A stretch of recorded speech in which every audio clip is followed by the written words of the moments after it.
Well, some noodling about there, some hits, some misses.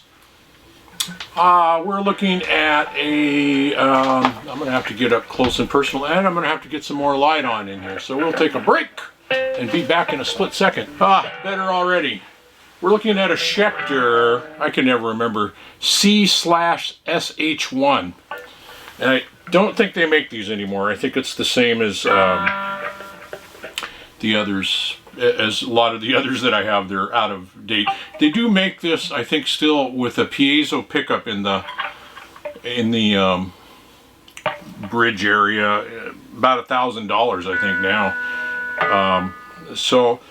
This has lots of kind of silvery and I guess silver and goldish bling to it. It's a string through body, 25.5-inch scale. I have no clue how many frets. Let's just see. 22 frets. 22 frets. I hope I counted that right. It's a neck through, not a bolt-on. It's got lots of nice, let's see if we can see that. Decent trim. Kind of slightly yellowed. I think that's the way they made it intentionally, but it could be because it's getting on the old side. I've had it for a number of years. I've hardly ever played it. Whoever had it really has the strings down flat on the board. Well, you can't hear that. Let's try to go with something kind of clean here. Okay, we're back with the clean amp. And, well, interesting. I had that in the middle position. No wonder I was not getting all I wanted. So this is one of those kind of rare finds I come across once in a blue moon. Probably made at World Instruments because it reminds me so much of the PRS SEs. But at the time this was out, the PRSs, they weren't making the semi-hollow bodies yet. And they came out at least a couple years after that. I remember writing Paul Reed Smith Company saying, you should make a semi-hollow body, and them writing back saying, nah, no plans for that. I was actually asking for one with a trim, and they said, nah, no plans there. Not going to do that. And of course then they did. So so this is an interesting one. I got it at a guitar show. We had a couple tables where we were selling. It's the problem with guitar shows is you go there to sell your excess gear and instead you end up coming home with more. So I found this at a guitar show on another guy's booth, and he wanted $175 for it. And I said sold. The only thing odd about it, and I suspect why he wanted to get rid of it, I suspect somebody's gone in and messed with the wiring, because you can hear in the treble position.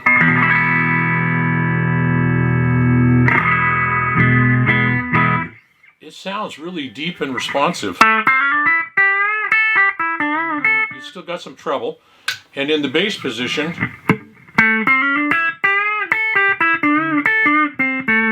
in the neck position, it's got you know, a little more bass quality to it, as would be expected. And then we go to the middle position, and everything just drops out completely, and it's still very, ow, that hurts. So in the bridge position, it's much more forceful and ear bleeding if you keep it tuned up that way. The tone knobs are not working. They're really weird. Let's go to the treble here, and I'll turn the tone knob all the way down. Very, you know, muddy as we expect. And then I turn it. You'll actually, I think it's this one. Let's see.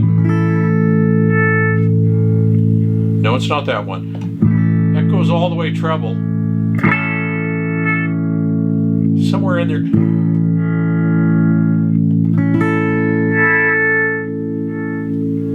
It almost like it kicks in more treble. Then as you turn it up to more treble,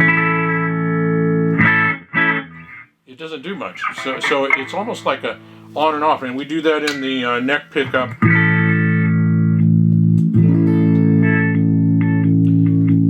It's almost like a click. You can hear it almost click in.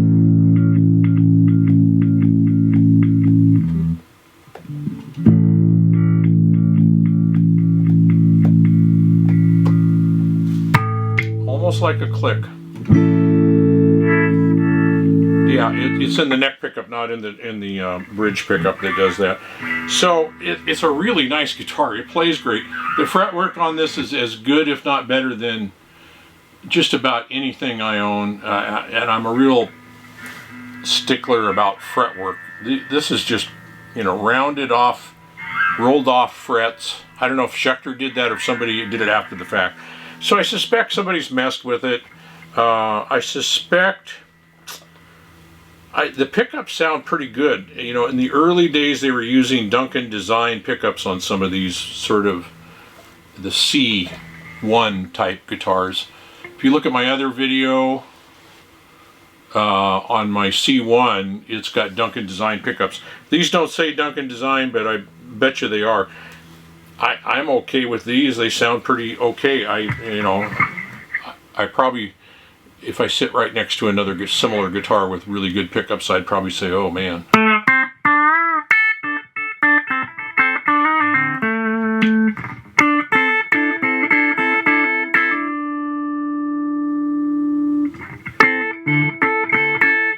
On the bridge, you can roll the tone off just a little bit.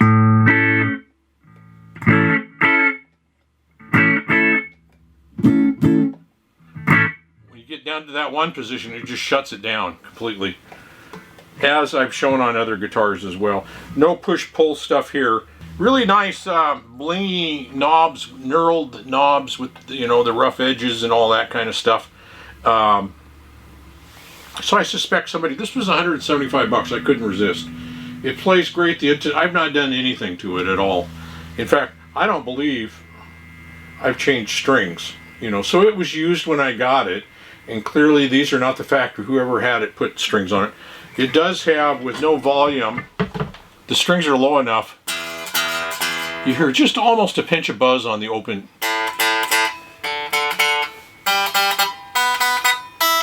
On pretty much all of them. Didn't affect the playing once you add volume.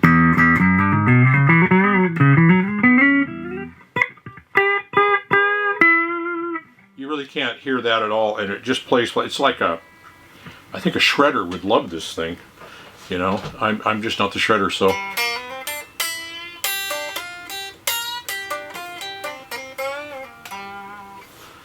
Anyway, I would love to tell you more. I don't know what year it is. I'm gonna guess we did guitar shows that they quit having them in Portland. Well, I can't tell. It starts off with an 05, and then it's an 11, and then it's an 11.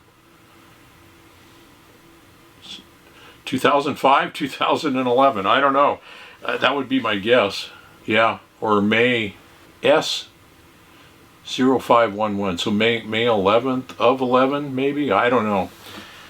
The other numbers don't suggest years, so I'm guessing it's one of those years. And yeah, we were just selling all our excess gear at a guitar show, and I ended 175 bucks. What a deal. The guy wanted to get rid of it. I do think somebody's messed with that wiring though. And I don't know if these are the original pickups or not. They sound pretty good to me.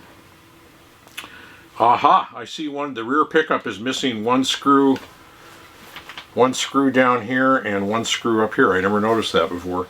So that's interesting. So, anyway, what else to say other than so, and it's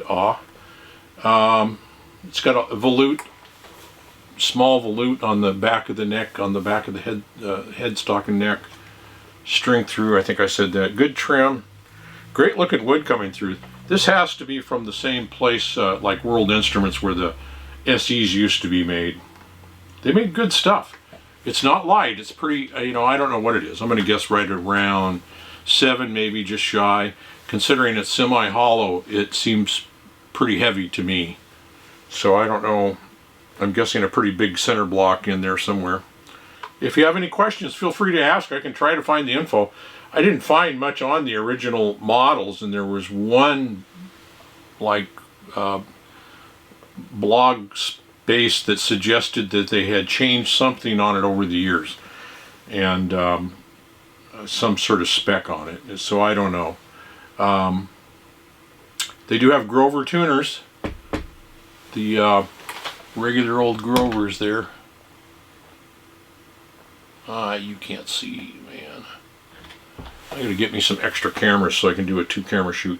Yeah, all gold and blingy in spots. It's interesting to me that everything's kind of goldish colored on the knobs and the tuning pegs and the bridge, and then this pickup is just chrome. You would have thought that that would have been... It's one of the reasons I'm suspect that it maybe somebody swapped the pickups out to something else. It sounds great though, to me. Duncan designed or not. Anyway, if you got any questions, leave them down below. Feel free to subscribe, push the thumbs up, push the thumbs down. But do feel free to leave a question or a comment on the Schecter C//SH1. It's pretty cool, I think.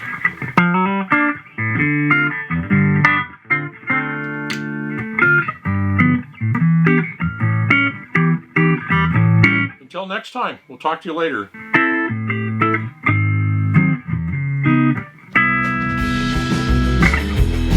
We will talk to you later.